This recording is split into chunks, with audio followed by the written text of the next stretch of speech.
আসসালামু আলাইকুম। ক্ষমতায় যাওয়ার আগেই, ক্ষমতা গ্রহণের আগেই বিএনপির বিরুদ্ধে রাজপথে জামাত কর্মসূচি দিয়েছে। আগামীকাল 16ই ফেব্রুয়ারি জামাত বিক্ষোভ মিছিলের ডাক দিয়েছে ঢাকার বায়তুল মোকাররম মসজিদের উত্তর গেট থেকে। এটা শুরু হবে।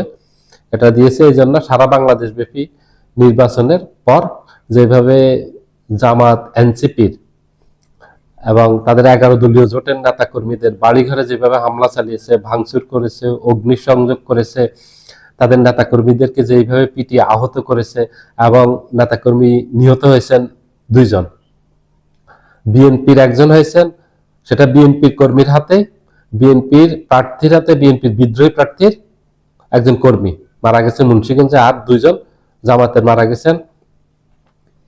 এবং এনসিপি কে ভোট দেওয়ার কারণে হাতিয়াতে একজন মহিলাকে রেপ করা হয়েছে। ওগুলির প্রতিবাদে জামাত বিক্ষোভ ডাক দিয়েছে, কারণ বিএনপি নেতাকর্মীরা খুব উগ্র হয়ে গেছে। বিএনপি নেতাকর্মীরা 5ই আগস্টের পর থেকে, শেখ হাসিনা আওয়ামী লীগ পালিয়ে যাওয়ার পর থেকে যেইভাবে সারা দেশব্যাপী নৈরাজ্য শুরু করেছে, মানুষ এতে অতিষ্ঠ হয়ে গেছে।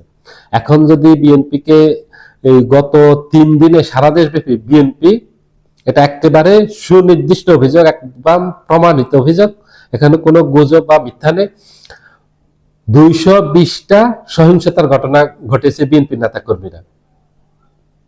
এটা একেবারে তথ্য প্রমাণ সহ আছে।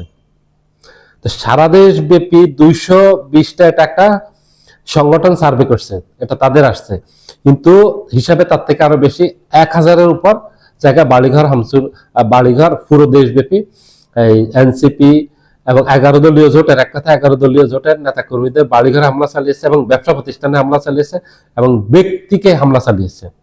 রাস্তায় পেয়েছে, তাকে একা পেয়ে সেখানে পিটিয়ে একেবারে হাত পা ভেঙে দিয়েছে।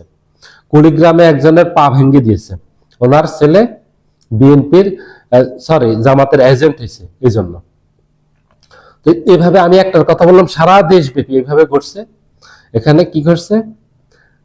হত্যা করা হয়েছে, এখানে রেপ করা হয়েছে, এখানে নারী শিশুদের উপর হামলা করা হয়েছে, বাড়ি ঘরে গিয়ে অগ্নিসংযোগ করা হয়েছে, এখানে 11 দলীয় জোটের নেতা কর্মীদের ব্যবসা প্রতিষ্ঠানে হামলা করা হয়েছে এবং তারা এই কাজে যাওয়ার সময় তাদের উপর ওত পেতেছিল বিএনপির এইসব সন্ত্রাসীরা, সেখানে তারা আক্রমণ করছে, তাদেরকে আহত করছে পিটিয়ে একেবারে। কারো হাত ভেঙে দিয়েছে, কারো পা ভেঙে দিয়েছে, কারো মাথা ভেঙে দিয়েছে, কাউকে পিটিয়ে একেবারে আহত করে হাসপাতালে পাঠিয়ে দিয়েছে।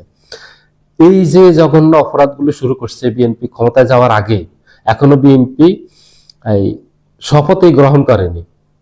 শপথ গ্রহণ করবে পরশুদিন 17 তারিখ মঙ্গলবারে, তারপরে ক্ষমতা হাতে নিবে, যাবে, তারপর দেশ পরিচালনা করবে। তার আগে বিএনপির নেতা কর্মীরা হিংস্র হয়ে উঠছে, এত ভয়ঙ্কর হয়ে উঠছে, এত ভয়ঙ্কর রূপে আবির্ভূত হয়েছে, মানুষ আতঙ্কিত হয়ে গেছে। এখনই যদি, কারণ বিএনপির নেতৃবৃন্দ ইচ্ছে করে বিএনপির এইসব সন্ত্রাসীদেরকে নিয়ন্ত্রণ করতেছেন না, কারণ চাইলে ওনারা নিয়ন্ত্রণ করতে পারতেন। ওনারা এক নির্দেশ দিলে নেতা কর্মীদের এই ক্ষমতা নেই যে দলের নির্দেশের বাহিরে গিয়ে কারো বাড়িতে আক্রমণ করা, নারী শিশুদের উপর আক্রমণ করা, ওদেরকেও হামলা করা, বাড়িঘরে অগ্নিসংযোগ করা, তাণ্ডব চালানো, এইভাবে এই যে হত্যা করলো এবং একজন নারীকে রেপ করলো, এগুলি করার সাহস পেয়েছে? কোনো দল তো করেনি। বাংলাদেশে বিএনপি ব্যতীত আরো অনেক দল তো আছে, কেউ তো করেনি। আজকে বিএনপির একজন পরাজিত প্রার্থী এই যে প্রশাসনের, এই যে রংপুরের ডিসি কে হুমকি দিয়েছে তার অফিসে গিয়ে, যে আমার রংপুরের 4 আসন থেকে উনি এমপি নির্বাচিত হয়েছেন, রংপুর 4 আসনের বিএনপির প্রার্থী এমদাদুল হক ভরসা, উনি রংপুরের ডিসি অফিসে গিয়ে হুমকি দিয়েছেন যে আমার বউ এবং আমার সন্তানরা যেভাবে কাঁদছে আপনার বউ সন্তানরা কিভাবে কাঁদবে। কত বড় হুমকি এটা, বুঝতে পারেন? এটা কিসের ইঙ্গিত দিয়েছে? এটা হলো ওনাকে মেরে ফেলার হুমকি দিয়েছে। মেরে না ফেললে ওনার ওই ডিসির ওয়াইফ এবং বাচ্চারা কেন কাঁদবে? এই যে বিএনপি ভয়ঙ্কর রূপে আবির্ভূত হয়েছে, দৈত্যর রূপে আবির্ভূত হয়েছে, যেগুলি আগে আওয়ামী লীগ করত, এখন বিএনপির নেতা কর্মীরা সেগুলি করতেছে। বিএনপির একেবারে সবাই, টপ টু বটম, একদম সব লেভেলের নেতা কর্মীরা এগুলি করতেছেন। দাদা আসছে, ওদেরকে লাইসেন্স দেওয়া হয়েছে, মানে এগুলি একটা অপরাধ করবে, একটা লাইসেন্স দরকার, বিএনপি লাইসেন্স দিয়ে দিয়েছে, তারেক জিয়া লাইসেন্স দিয়ে দিয়েছে। দেখেন না তারেক জিয়া নির্বাচনের আগে কিছু এই যে খারাপ কিছু পোলাপান ভিডিও করছে না, দেখছেন না?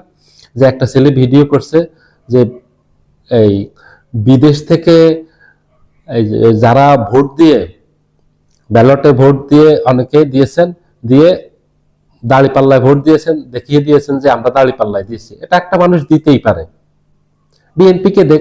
বিএনপিকে এই যে ধানের শীষে ভোট দিয়ে অনেকে এটা এই সামাজিক যোগাযোগ মাধ্যমে ছেড়ে দিয়েছেন।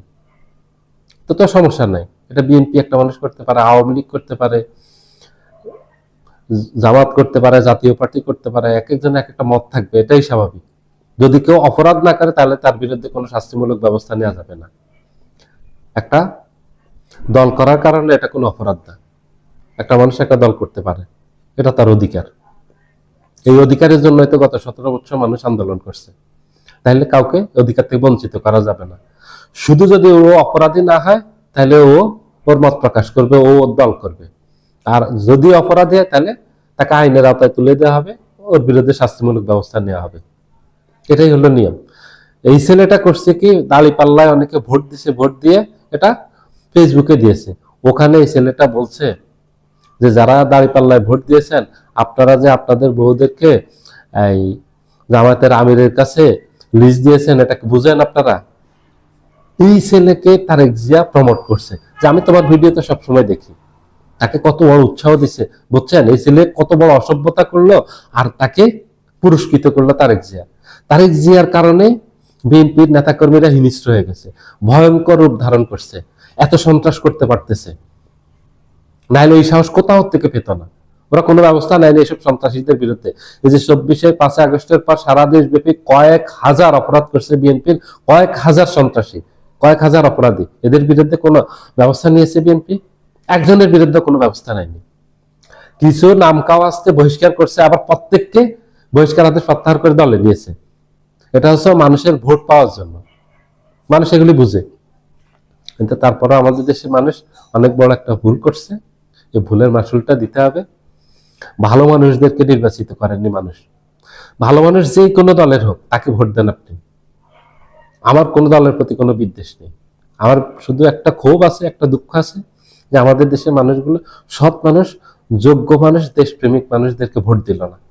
এই নির্বাচনে অনেক যোগ্য মানুষ হেরে গেছেন, অনেক সৎ মানুষ হেরে গেছেন, অনেক দেশপ্রেমিক মানুষ হেরে গেছেন, অনেক সন্ত্রাসী, অনেক লুটতরাজকারী, অনেক ঋণ খেলাপি, যারা রাষ্ট্রের আমার আপনার দেয়া এই যে আমরা যে ট্যাক্স দিই সেই ট্যাক্সের টাকা তারা মেরে দিয়েছে এই ব্যাংকের থেকে ঋণ নিয়ে। তাও সেগুলি হাজার হাজার কোটি টাকা, সেগুলো 1-2 কোটি, 10 কোটি, 20 কোটি না। এই ঋণ খেলাপিরা বিজয়ী হয়েছে, অপরাধীরা বিজয়ী হয়েছে, সন্ত্রাসের গডফাদাররা বিজয়ী হয়েছে, মাদক কারবারিরা বিজয়ী হয়েছে। এটাই বড় দুঃখ। আমাদের জাতি যতদিন পর্যন্ত সঠিক সিদ্ধান্ত নিতে না পারবে ততদিন পর্যন্ত জাতির ভাগ্যের পরিবর্তন ঘটবে না। সবাই ভালো থাকবেন। আল্লাহ হাফেজ।